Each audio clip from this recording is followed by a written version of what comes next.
دفعہ ایئرپورٹ پہ خاتون نے پوچھا کہ بھئی ہمارے شوہر جو ہیں وہ ایک سال کے لیے ملک سے باہر رہتے ہیں، تو ہمارے لیے یہ تو نیچرل ہے نا، وہ کہتی ہیں ہمیں پھر برائی کے خیالات آنا شروع ہوتے ہیں. تو انہوں نے کچھ سوال پوچھے، وہ حیا کے خلاف ہیں، میں اس کو نہیں یہاں ڈسکس کر سکتا. میں نے ان سے کہا میاں کے علاوہ آپ کے پاس کوئی راستہ نہیں ہے اپنی خواہش پوری کرنے کا.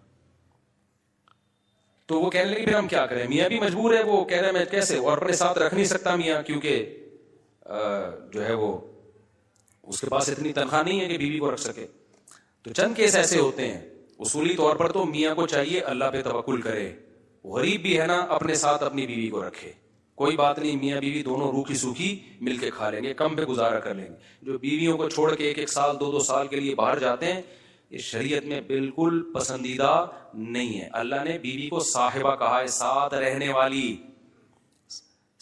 والی.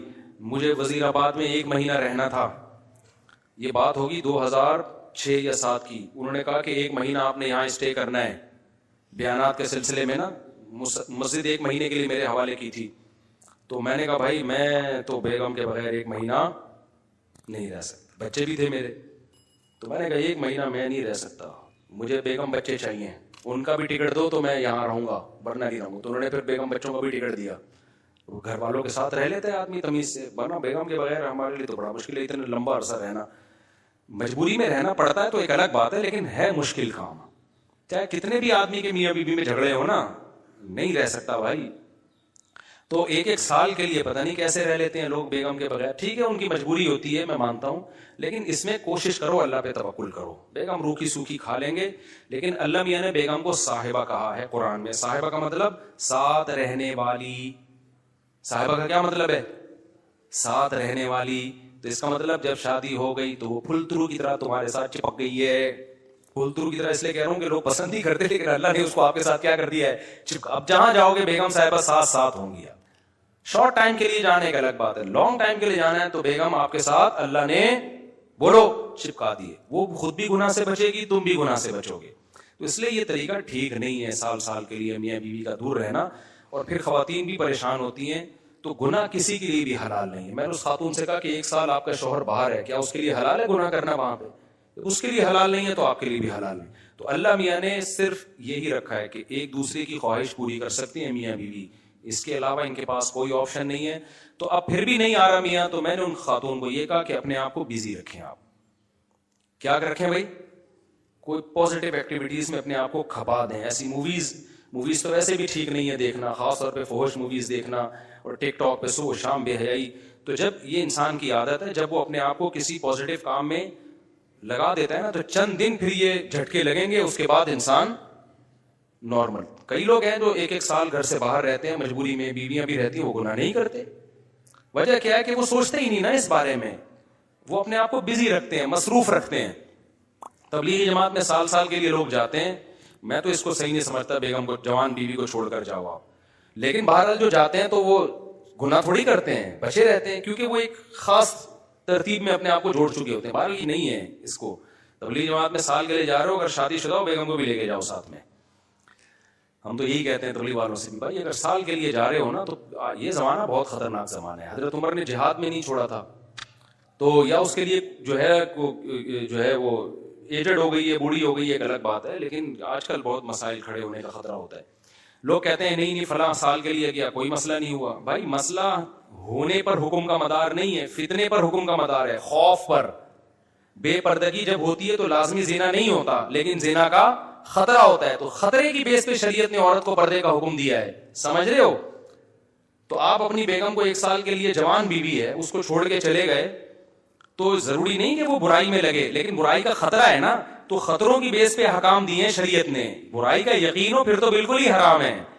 تو خطرے کی بیس ہے، خطرہ اس بات کا. اس لیے اتنا لمبا بیگم کو چھوڑ کے جانا ٹھیک. اور میں آپ سے بتاتا ہوں، دیکھو جس کو بیوی کے حقوق دینے ہو نا، اپنی بیٹی کو سامنے رکھ کے سوچ لے. آپ یہ چاہتے ہو کہ آپ کی بچی کی شادی ہو اور داماد اس کو 1 سال کے لیے چھوڑ کے چلا جائے، تو آپ اپنی بیٹی کے لیے پسند کرو گے اس بات کو؟ تو جو اپنے کے لیے پسند نہیں کر رہے، دوسروں کی بیٹیوں کے لیے کیوں پسند کر رہے ہو اس بات کو؟ بھائی یہ تو غلط ہے نا. تو اس لیے یہ اچھے لوگوں کی علامت نہیں ہے. ہاں تبلیغ میں اللہ کے لیے قربانی دے رہے ہوتے ہیں، لیکن بیگم کو بھی لے جاؤ یار. سمجھتے ہو کہ نہیں سمجھتے؟ یا پھر شادی کے بغیر پہلے سال لگا لو، شادی کی ہے تو پھر بیگم کو ساتھ لے کے جاؤ. تو بڑے مسائل کھڑے ہونے کا خطرہ ہوتا ہے آج کل. تو اس لیے اس میں جب، اور اگر نہیں ہے کوئی صورت نہیں بن رہی ہے تو پھر اپنے آپ کو مثبت ایکٹیویٹیز میں اتنا کھپا دو. تو میں آپ کو گارنٹی سے کہتا ہوں چند دن چند مہینوں کے بعد آپ کے دماغ سے وہ خیالات نکل جائیں گے. تو آپ مصروف کر دو گے اپنے آپ کو. لیکن اس بیس پہ آپ کے لیے کوئی بھی گناہ حلال نہیں ہے، گناہ حلال نہیں ہوگا آپ کے لیے. اچھا بھائی، طاہر شمیر رحیم یار خان انٹرچینج سے جب بھی گزر ہو میرے پاس کھانا کھا کے جائے. ٹھیک ہے انشاءاللہ، صلو علی الحبیب. چلیں کبھی گزریں گے تو. لیکن وہی ہے، کسی سے ملاقات نہیں کروانی، سیدھا کھانا رکھ دینا ہے، اصرار نہیں کرنا. ہماری مرضی، کھانا کھائیں نہیں کھائیں، نکل لیے پھر ٹھیک ہے. ایسی دعوت ہمیں بہت اچھی لگتی ہے. دیکھو مجھے وہ مہمان اچھا لگتا ہے جو بے تکلف ہو. آپ سمجھتے ہو نا میری اس پوری تقریر سے کہ میں لوگوں سے ملنا نہیں چاہتا، ایسا نہیں ہے. بے تکلف آدمی مجھے پسند ہے. میرے پاس 3 دن بھی لوگ ٹھہر کے جاتے ہیں جو میرے رشتے دار نہیں ہیں. لیکن یہ وہ لوگ ہیں، کیسے لوگ ہیں؟ ابھی پشاور سے میرے پرانے دوست آئے ملنے کے لیے. آئے، میں نے کہا السلام علیکم، کیا حال ہے، سب سیٹ چل رہا ہے؟ الحمدللہ. اس کے بعد پتہ نہیں میں بھول گیا، وہ خود ہی جا کے کھانا کھا رہے ہیں. میں تو مصروف آدمی ہوں بھائی، خود ہی کھانا کھا رہے ہیں لیکن برا نہیں محسوس کر رہے. پھر جب مجھے ٹائم ملتا ان کو بلا لیتا، آ جاؤ یار بیٹھتے ہیں، یا بھائی چائے بنا کے لاؤ، بھائی ان کو بھی پلاؤ مجھے بھی پلاؤ. پھر کھانے کے ٹائم پہ مجھے یاد آیا ارے وہ آئے ہوئے ہیں، میں نے کہا آپ بھی آ جاؤ کھانا کھا لو. انہوں نے کھانا کھا لیا، صحیح ہے نا. پھر بھول گیا میں کہاں گئے، پتہ نہیں کہاں گئے. پھر اگلے دن مجھے یاد آیا اڑے بندہ آیا ہوا ہے بھائی، لیکن وہ ناراض نہیں ہو رہا. پھر میں آیا، جب میں فارغ ہوا میں نے کہا آ جاؤ یار، میں نے فلاں جگہ جانا ہے بیان کے لیے، آپ بھی میرے ساتھ ہی گاڑی میں آ جاؤ. اپنے ساتھ گاڑی میں بٹھایا، لے گئے ان کو، بیان کیا، گھمایا، پھر آیا اپنے ساتھ ہی واپس لے. پھر بھول گیا میں، پتہ نہیں بندہ گیا کہاں پہ. تو وہ ناراض نہیں ہوئے. 3 دن اسی طرح ہم نے ہنسی خوشی گزارے. اس کے بعد وہ نکل لیے. انہوں نے کہا میں پشاور پہنچ چکا ہوں. میں نے کہا یار کوئی میری طرف سے کوتاہی ہو گئی، معاف کر دینا. کہہ رہے کہنا تو یہ چاہیے تھا، بدتمیزی کی انتہا کر دیا آپ نے. لیکن وہ خوش تھا. ایسے بندے 100 دفعہ ہیں.